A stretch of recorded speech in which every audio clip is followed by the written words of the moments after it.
हाँ, तो अपन बात कर रहे थे घुमाने वाले फोर्स पे पहुंच गए थे लास्ट क्लास में।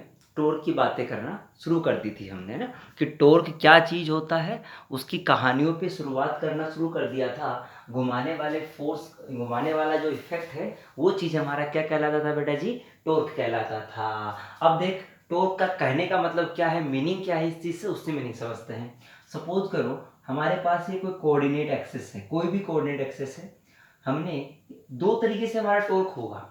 क्या होगा देखिए, मैंने कहा यहां से मेरे पास कोई भी एक आर है, कोई भी आर है हमारा, ये हमारी एक्सिस थी, ये आर है। मैं क्या कर रहा हूं, यहां से मैंने एक फोर्स लगा दिया ऐसा। ध्यान सुना बिल्कुल, क्या बात कर रहा है, ये पूरा क्लियरिटी आनी चाहिए आपको मन में। मैंने कहा ये आर था हमारा और यहां हमने एक फोर्स लगा दिया एफ, इस डायरेक्शन में, ठीक। और आपसे कह दिया गया जो एंगल बनाया गया एफ और आर के बीच, वो कितना बनाया? थीटा। एफ और आर के बीच में जो एंगल बनाया गया, दिस एंगल इज थीटा। तो सोच बेटा, मैं कह रहा हूं ये पॉइंट ओ है, तो एक चीज बता, क्या इस फोर्स के मैं दो कंपोनेंट कर सकता हूं? एक आएगा एफ कोस थीटा और एक आएगा हमारा एफ साइन थीटा। अब तू मुझे बता, कौन सा कंपोनेंट है जो इसको घुमाने का काम कराएगा? कौन सा कंपोनेंट है जो इसको घुमाने का काम कराएगा? क्या ये वाला कंपोनेंट है? क्या एफ परपेंडिकुलर? नहीं आया। क्या जो परपेंडिकुलर कंपोनेंट है, मैं कह दूं टॉर्क को डिफाइन किया गया क्या? Force perpendicular into distance. या कह दूं क्या? R F sine theta, r F sine theta. About O की बात कर रहा हूं, ओ के लिए कौन घुमाएगा? क्या ये घुमाएगा? ये कभी भी नहीं घुमाएगा। यहां से दूसरी कहानी ये भी लिख सकता हूं बेटा, आर को तोड़ दो परपेंडिकुलर, या दूसरी कहानी ये भी लिख सकता हूं एफ को तोड़ दो। ये सारी बातें, तीनों बातें सकते हैं, जो इच्छा हो वो तीनों लगा सकते हो। ये हमारी कहानी स्टार्ट होती है टॉर्क से, कि सब टॉर्क के लिए जो आप बात लगा सकते हो वो ये कहानियां टॉर्क में आप अप्लाई कर सकते हो। ये तो मैंने एक सिंपल सा आपको एग्जांपल बताया। जैसे सोच, जैसे मैंने कहा कि सर मैंने एक यहाँ एक फोर्स लगा दिया 10 न्यूटन का at an angle of 37 degree. ये ओ पॉइंट है, ये 5 मीटर पे लगाया। कितने पे लगाया बेटा? 5 मीटर पे। तुझे पूछ लिया टॉर्क अबाउट ओ बताओ। तुझे क्या पूछा? टॉर्क अबाउट ओ बताओ। तो क्या करेगा तू? क्या इसके कंपोनेंट तोड़ेगा? देखो इधर, तो क्या ये वाला कंपोनेंट हमारा कितना हो जाएगा, देख के बता। क्या ये हमारा 8 न्यूटन हो जाएगा और ये हमारा 6 न्यूटन? तो कौन सा कंपोनेंट है जो इसको घुमाएगा? तो सीधा लिख दो 6 इंटू 5, और घुमाएगा newton into metre, newton into metre. या दूसरा ये लिख दूं कि सर ये वेक्टर क्वांटिटी होता है। ये कैसा होता है? Vector quantity. क्या ऐसे घुमाया, ऐसे ऐसे, तो डायरेक्शन कैसे हुई? डायरेक्शन तो बेटा अगर ऐसे घुमाया तो डायरेक्शन तो होगी हमारी प्लस का के कैप, लेकिन इसका जो सेंस है, जो डायरेक्शन का सेंस है, वो है अंटी। कौन? Aunty clockwise. नहीं आया क्या? एक सिंपल सा मैं एग्जांपल बताया। अब यहां से वापस आते हम लोग, हम इस पे चल रहे थे बेटा। तो इसको जब वेक्टर फॉर्म में लिखते हैं हम लोग, तब ऐसा लिखते हैं आर क्रॉस एफ। क्यों? यही क्यों लिखते हैं, एफ क्रॉस आर क्यों नहीं लिखते? तो देख बेटा, क्रॉस करने का तरीका, पहले वाले की तरफ अंगुलियां फैलाओ। किसकी तरफ? पहले वाले। ये तो एग्जांपल था मेरा, पहले वाले की तरफ अंगुलियां फैलाओ। तुझे क्रॉस करना अगर आता है बचपन से, मैंने कहा सी बराबर ए क्रॉस बी है। सी बराबर क्या है हमारा? ए क्रॉस बी है। तूने बचपन से अगर सीखा है क्रॉस मल्टीप्लाई करना, तो तुझे ये सिखाया जाता है। जैसे सपोज दैट ये हमारा ए है और ये हमारा बी है। बी कैसे है? अंदर की तरफ। तो क्या सीखते हैं कि पहले वाले की तरफ तो अंगुलियां फैलाओ, दूसरे की तरफ अंगुलियां मोड़ दो। तो अंगूठा किसको बताएगा? दोनों के क्रॉस को बताएगा। खपाच, ये ऐसे। क्या ऐसे आया हमारा? क्या सी की डायरेक्शन ऐसे आई? तो यहाँ पर भी हमको ये चेक करना है कि मैं आर क्रॉस एफ करूँ या एफ क्रॉस आर करूँ। देख ये चीज ऐसे घूमेगा, ऐसे नहीं आया। क्या के आएगा टॉर्क की डायरेक्शन इसके अनुसार? तो देख आर की तरफ फैलाया, एफ की तरफ मोड़ा, किधर आया? बाहर। और क्या ऐसे ही घूम रहा है? ऐसे ऐसे ऐसे ऐसे। क्या बाहर आएगा? एक ऐसे बाहर आया कि नहीं आया? तो टॉर्क का डायरेक्शन किधर आया हमारा? के कैप इसके अनुसार। तो हम क्या लिखे? R cross F. F cross r करके देखते। पहले वाले की तरफ अंगुलियां फैलाया, दूसरे की तरफ मोड़ा तो अंदर आ रहा, गलत बात है। ये तो ऐसे घूम रहा है ना यार, ये दरवाजा है ऐसे सोच, ये ऐसे घूम रहा है ऐसे। तो ये वाला ऐसे आया ना, टॉर्क का डायरेक्शन किधर आया? बाहर की तरफ, नहीं आया। बोल क्लियर है? तो इसमें ए क्रॉस बी करके दिखाया मैंने। ऐसे मैं और कर दूं, जैसे मान लो ये मेरे पास बी था और ये हमारे पास ए था। आपसे पूछा ए क्रॉस बी बताओ किधर आएगा? तो ए किधर? बाहर, बी किधर? इधर। तो सी किधर आएगा? इस तरह। क्या सी निकालना आपने सीख लिया? मतलब कहने का मतलब क्रॉस निकालना सीख लिया। ये तो बेसिक सा हमारा एक एग्जांपल था टॉर्क निकालने के लिए। तो बेटा अब अपन टॉर्क की बेसिक सा फंडा आ गया कि आर क्रॉस एफ करना है आपको और हमेशा किसी भी एक को परपेंडिकुलर लेना है। अब जब भी टॉर्क की अपन बात करेंगे तो दो चीजों के लिए बात करेंगे। दो बातें क्या करेंगे? एक कहेंगे torque about point, torque about point, point के अबाउट में टॉर्क की बात करेंगे। दूसरा बात करेंगे टॉर्क अबाउट एक्सेस। देख एक्सेस का इसका मीनिंग क्या है, दोनों चीजों को अपन समझते हैं कि एक्सेस का मीनिंग क्या है और इसका मीनिंग क्या है। टॉर्क अबाउट पॉइंट, जैसे मान लिया ये कोई पॉइंट था, या हमने कह दिया कि साहब ये वाला कोई पॉइंट है हमारा, आप यहां कहीं कोई फोर्स, ये हमारा आर था, यहां कोई फोर्स लगा दिया एफ। क्या इसको कहेंगे, क्या ये 3D में किधर भी घूम सकता है यार? अरे इसके लिए जो फ्रीडम है, तू फोर्स इधर लगा दे, इधर लगा दे, इधर लगा दे, कहीं भी लगा दे, बट क्या ये घूमेगा? नहीं चमका यार। तो ये था पॉइंट के अबाउट में टॉर्क। अब देख टॉर्क एक्सेस के अबाउट में बात करूं, जैसे सपोज कर मैंने कोई ये एक ऑब्जेक्ट ले लिया, अगर मैंने कह दिया ये हमारी एक्सेस ऑफ रोटेशन है, इसके अबाउट में ये रोटेट होगा, ध्यान सुना। तो मैं ये कह दूं कि पॉइंट के अबाउट में तूने देख ही लिया था, पॉइंट के अबाउट में कैसे, से पॉइंट है यार, ये पॉइंट है, इसको ऐसे ऐसे ऐसे तू कैसे भी घुमा सकता है 3D के अंदर, तो टॉर्क आएगा। लेकिन इसमें हमेशा टॉर्क आएगा, लेकिन इसमें हमेशा टॉर्क आए इसकी कोई जरूरी। देख कैसे, यहां फोर्स लगाया मैंने, क्या टॉर्क आएगा? बिल्कुल आएगा, क्योंकि ये परपेंडिकुलर डिस्टेंस, ये फोर्स आएगा टॉर्क। चलो भाई बहुत बढ़िया। और देख इधर फोर्स लगाया, क्या इससे टॉर्क आएगा? नहीं, क्योंकि क्या हो गया हमारा, इस आर के अलोंग लग गया। दूसरा ये देख इधर फोर्स लगाया, क्या आर के परपेंडिकुलर लगाया यार हमने? अगर हम यहां पर फोर्स आर के परपेंडिकुलर भी लगाएं तो भी टॉर्क नहीं आएगा। इसके कारण से टॉर्क कितना आया? 0 आया। क्यों? क्योंकि यार अब आपने जो याद रखना, यदि आप फोर्स पैरेलल लगाते हो एक्सेस ऑफ रोटेशन के, एक्सेस ऑफ रोटेशन के, देन टॉर्क हमेशा क्या आएगा? चाहे आर परपेंडिकुलर हो एफ के, इसका कोई लेना देना नहीं है। चाहे आर एफ के परपेंडिकुलर हो या नहीं हो, हमारा टॉर्क क्या होगा? 0 ही आएगा, अगर along the axis of rotation force लगाया हो। बाकी कुछ भी हो, हमारा कुछ भी हो सकता है। अब देख इसके सवालों पे चलते हैं हम लोग। सवाल पहले मैं पॉइंट का ही करवाता हूं आपको बेटा, फिर पॉइंट का करवाने के बाद एक एक्सिस का, दो दो पॉइंट के करवाए थे, फिर एक्सिस का करवा देता हूं। सोच, ये मैंने कह दिया कि एक फोर्स लगाया हमने इधर की तरफ 20 न्यूटन, ये हमारा 3 मीटर का डिस्टेंस, यहां से ये ओ है, यहां हमने एक फोर्स लगाया 7 न्यूटन का, और ये एंगल है 37, और ये हमारा 5 मीटर है। और हमने कहा ये एक फोर्स लगा दिया ऐसे, ऐसा फोर्स लगाया, ये हमारे पास 2 मीटर है, ये एंगल हमारा 30 डिग्री है, और ये 7 न्यूटन का फोर्स है। आपसे क्या पूछा गया यार? आपसे ये पूछा गया टॉर्क अबाउट ओ बताओ, टॉर्क अबाउट ओ बताओ। देखो क्या बात करते हैं, टॉर्क अबाउट ए की बातें करते हैं तो क्या सवाल बनता है हमारा, कैसे हम इसको सोल्व करेंगे, सुनते जाए।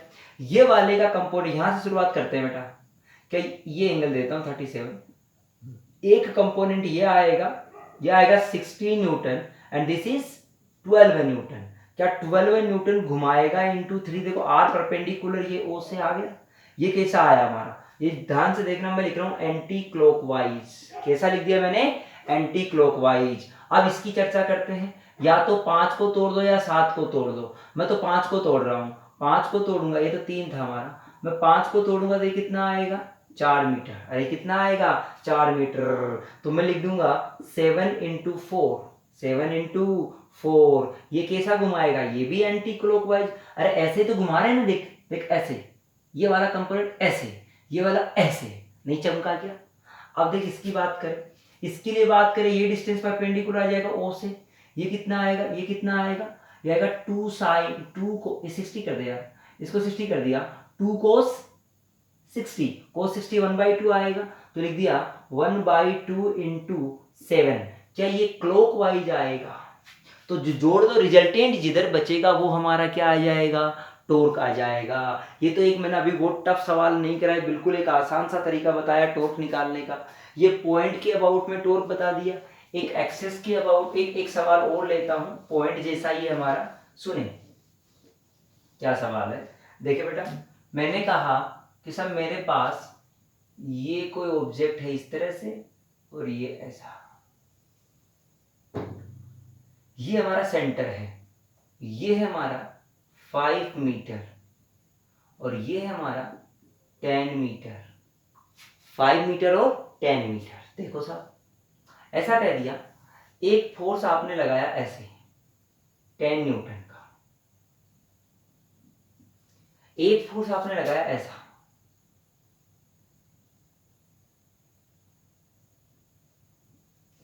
7 न्यूटन का, सुनते जाना, एक फोर्स आपने लगाया ऐसा, और यहां से जो एंगल बनाया था बेटा वो एंगल है 30 डिग्री, ये लगाया 12 न्यूटन का।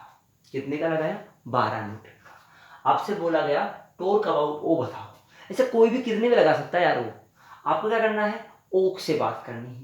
बता, अगर टॉर्क अबाउट ओ निकालना है तो 10 न्यूटन वाले का तो कितना हो गया, बोल हुआ कि नहीं हुआ, क्योंकि ये तो वहीं से पास हो रहा है जिसके अबाउट में हमें टॉर्क चाहिए था। क्या आर परपेंडिकुलर आया, क्या यहाँ पर आर का वैल्यू परपेंडिकुलर नहीं आया। दूसरे 7 से देख बेटा, तो लिख दूंगा 7 इंटू, देख देख देख देख, क्या यहाँ लग रहा है ये, क्या इसके टेंजेंट में है, दिस इज द परपेंडिकुलर। क्या 7 इंटू 5 लिख दूंगा, देख देख चमका भाई, इससे तो लेना अपन को ओ से, तो परपेंडिकुलर 5 आ गया हमारा। और सुन कैसा आएगा ये, एंटी क्लॉकवाइज। फिर इसकी चर्चा करते हैं, देख इसमें 2 कंपोनेंट होंगे, एक तो ये कंपोनेंट आएगा हमारा और एक ये वाला आएगा। बोल नहीं आया समझ में, ये कितना आएगा 12 है, ये फिर से 60 कर ले यार, 12 है कोस 60, क्या 6 न्यूटन आया है, अरे नहीं आया यार। क्या 6 न्यूटन घुमाएगा इसको, तो वो घुमाएगा, हम लिख देते हैं 6 इंटू 10, इसका रेडियस, ऐसे देखो रेडियस यहाँ से, ये परपेंडिकुलर कंपोनेंट, ये तो नहीं आएगा हमारा, यही घुमाएगा हमारा, तो मैंने कहा 6 इंटू 10, ये भी कैसे घुमाएगा, एंटी क्लॉकवाइज। क्या दोनों ऐड हो जाएंगे, 35 और 60, तो 95 anticlockwise newton into metre. अब एंटी क्लॉकवाइज मतलब ऐसे ऐसे, अगर इसको चाहो तो आप के डायरेक्शन भी लिख सकते हो, क्या लिख सकते हो, के डायरेक्शन भी लिख सकते हो। क्या मेरे हिसाब से यहां तक समझ में आ गया बिल्कुल सबको, क्या कर सकते हो क्या ऐसा। हाँ, और सुनो बेटा, रोड के लिए भी हमारा सवाल हो सकता था यहाँ पर, अगर रोड हो कोई, उस रोड के लिए भी हमें दे सकता था सवाल। देख एक एग्जांपल लिख देता हूं मैंने कहा साहब ये हमारे पास एक रोड है, ये रोड है, इस रोड के लिए इस पॉइंट के अबाउट में, about this which is perpendicular to this, so ये एल है हमारा 10 मीटर, ये 5 किलो का ऑब्जेक्ट है, यहां आपने 10 न्यूटन का फोर्स लगाया एट एन एंगल ऑफ 37। आपसे पूछा गया बताओ टॉर्क अबाउट ओ बताओ, तो क्या लिखूंगा, टॉर्क अबाउट ओ लिखूंगा, इसका mg सेंटर पे लगेगा कितना 50 न्यूटन इंटू 5। कैसे घुमाएगा ये क्लॉकवाइज। इसकी बात करें ये कंपोनेंट इधर आएगा, ये कितना आएगा 6 न्यूटन। क्या ये 6 न्यूटन आएगा। क्या ये वाला घुमाएगा, नहीं। कौन घुमाएगा 6 न्यूटन इंटू 10। कैसे घुमाएगा एंटी क्लॉकवाइज। तो बच गया ये 250 और ये 60, तो बचा 190 कौन सा क्लॉकवाइज बच गया। खत्म कहानी। Newton into metre. क्लॉकवाइज का मतलब वो डायरेक्शन नहीं है, ध्यान रखना इस बात का। क्लॉकवाइज उसके घूमने का सेंस बता रहा है, कैसे घूम रहा है। डायरेक्शन तो ऐसे, जैसे ये क्लॉकवाइज था तो ऐसे घुमाओ अंगुलियों को, जैसे घूमता है वैसे घुमाओ अंगुलियों तो अंगूठा, यानी -j की के की डायरेक्शन है हमारा। कैसा डायरेक्शन है हमारा माइनस का के डायरेक्शन है। समझ आ गया ये, बोल कोई कंफ्यूजन है। और सुन बेटा, जैसे एक सिंपल सवाल कहूं मैं, सिंपल सवाल मतलब ऐसा देख, मैंने कह दिया r बराबर 2i केप प्लस जे केप है, या 2i केप है। कौन सी डायरेक्शन है हमारी i केप में है। और आपसे कह दिया फोर्स लग रहा है 4k केप में। बता टॉर्क क्या लिखेगा। टॉर्क लिखेगा 8 कौन r क्रॉस f, तो i cross k, i cross k। बोल i क्रॉस k आता है हमारा क्या, k क्रॉस i आता है j, तो i क्रॉस k आएगा हमारा -8 j के। क्या ये टॉर्क की बात समझ में आ गई अपन को कि सब सिंपल सा टॉर्क कैसे निकाला हमने, बड़े आसानी से हमने इस चीज को समझ लिया।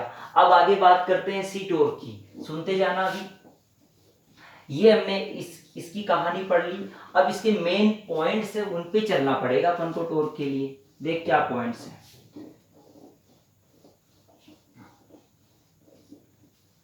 देख बेटा सुनते जा। मैंने कहा टॉर्क के बारे में बात कर रहा हूं, तो टॉर्क के अंदर मैंने चर्चा कर रहा हूं कि साहब एक स्टेटमेंट है आपके लिए। क्या स्टेटमेंट में सुने, आपसे कहा गया ए नंबर आपको एक कहानी कहेगी कि if torque is zero, if torque is zero, अगर नेट टॉर्क जीरो है तो क्या एफ नेट, देन ढंग से लिख रहा हूं, if torque net is equal to 0 then f net is also 0। सही बात है क्या, बताना मेरे को। दूसरी बात कही if f net is equal to 0 then torque net is equal to 0। क्या दोनों बात सही है या दोनों गलत है। तो मैं कह दूं बेटा दोनों बातें फॉल्स है, दोनों बातें फॉल्स है। देखना कैसे फॉल्स है हमारा, अगर टॉर्क नेट जीरो है, अगर टॉर्क नेट जीरो है तो नेट फोर्स जीरो हो उसकी कोई गारंटी नहीं है। देख कैसे, सपोज करो क्या ये हमारे पास कोई ब्लॉक रखा गया है, इस ब्लॉक पे मैंने 10 न्यूटन का फोर्स लगाया। कितने न्यूटन का लगाया रे 10 न्यूटन का। ये ब्लॉक कैसे जा रहा है, क्या लीनियर मोशन कर रहा है, क्या यहां कहीं टॉर्क है क्या, नहीं है। तो एफ तो जीरो नहीं है, बट टॉर्क क्या है हमारा जीरो है। दिस इज द कंडीशन हमारी। बोल क्लियर हुआ ये चीज। दूसरा देख बेटा, मैंने क्या कहा, ये नहीं, रुको रुको रुको रुको, मैंने क्या कहा कि सब ये हमारे पास कोई ऑब्जेक्ट है, इस पे एक इधर फोर्स लगा दिया एफ और एक इधर फोर्स लगा दिया एफ। बता एफ नेट कितना है इस पे। क्या मेरे हिसाब से एफ नेट जीरो है, बट क्या टॉर्क, क्या ये घूमेगा, नहीं घूमेगा यार, 100% घूमेगा। ऐसा कभी हो ही नहीं सकता कि ये नहीं घूमे। देख ऐसे ड्र ड्र, क्या कपल लगा इस पे, कपल नहीं लगा क्या यार, तो कपल लगा इस पे, यानी एक साथ हमने कहा कि सब इस पे फोर्स लगा है, फोर्स जीरो है लेकिन टॉर्क जीरो नहीं है। क्या ये मेरी स्टेटमेंट समझ में आया बिल्कुल अच्छे से। अब सुन बेटा आगे, तो इसके आगे दूसरी कहानी हमारे पास और होती है, हम इसी में सोल्व करेंगे। देखो क्या कहानी कहता है अपन को, हमें कहता है कि साहब एफ नेट अगर जीरो है, क्या जीरो है एफ नेट, ये नोट करके लिखना बेटा। अगर एफ नेट हमारा जीरो है, एफ नेट हमारा जीरो है, तो देख क्या होगा, तो क्या टॉर्क हमेशा जीरो होगा, नहीं, टॉर्क हमेशा कांस्टेंट होगा। टॉर्क हमेशा क्या रहेगा, कांस्टेंट होगा। यदि एफ नेट बराबर 0 है तो टॉर्क हमेशा कांस्टेंट रहेगा। और वो कांस्टेंट किस तरह से रहेगा उसका प्रूफ आपको मैं बिल्कुल एक्सप्लेन करता हूं आराम से। देखो क्या है, तो ये चीज आपको फिर ध्यान में रखनी है बेटा। मान लो मैंने कहा मेरे पास ये कोई रोड था, ये मेरा कोई रोड है, इस रोड पे ये इसका एक्सेस है सेंटर का, यहां पे मैंने एक फोर्स लगा दिया F और यहां पर मैंने एक फोर्स लगा दिया F। ये भी L है और ये भी L है। ये पॉइंट A, ये पॉइंट B और ये पॉइंट C, और एक अनदर पॉइंट ले लिया D। सबसे पहले आपसे बोला गया F नेट बताओ इस पे कितना है, तो चेक करके बताओ कितना आ रहा है F नेट। क्या इधर लगने वाला फोर्स और इधर लगने वाला फोर्स नेट मिला के 0 बना दिया इसने? बोल बनाया कि नहीं बनाया? अब बात करते हैं टॉर्क की। सबसे पहले बात करता हूं टॉर्क अबाउट ए की। देखिए यहां पर रख दिया मैंने। क्या इस F के कारण से तो 0 हो गया, इसके कारण से, इस F के कारण से 0, इसके कारण से आएगा कितना आएगा देख, F इंटू 2L। और कैसे आएगा, क्लॉकवाइज। डायरेक्शन भी ध्यान रखनी है, ऐसे घुमाएगा ये। फिर कहता हूं टॉर्क अबाउट बी निकाल के देख यार, तो देख बी के अबाउट में देखता हूं, क्या ये वाला ऐसे घुमाएगा, ऐसे ऐसे नहीं आया, अरे ऐसे घुमाएगा, देखिए डर डर ऐसे घुमाएगा, तो लिखेंगे F इंटू एल। फिर ये वाला देख कैसे घुमाएगा, क्या ऐसे घुमा, ये कैसे घुमा रहा था, ऐसे ऐसे, क्या क्लॉकवाइज। और ये भी कैसे घुमा रहा देख, क्लॉकवाइज। क्या दो डबल कर दूं मैं, ये भी क्लॉकवाइज घुमा रहा है। टॉर्क अबाउट सी की बात कर लूं बेटा जी, आराम से देखना। टॉर्क अबाउट सी की बात करूं तो इसका तो 0 हो गया, क्या इसी का बचा जो कैसे घुमा रहा हमको, क्लॉकवाइज। तो F इंटू 2L, क्या ये भी क्लॉकवाइज घुमाया।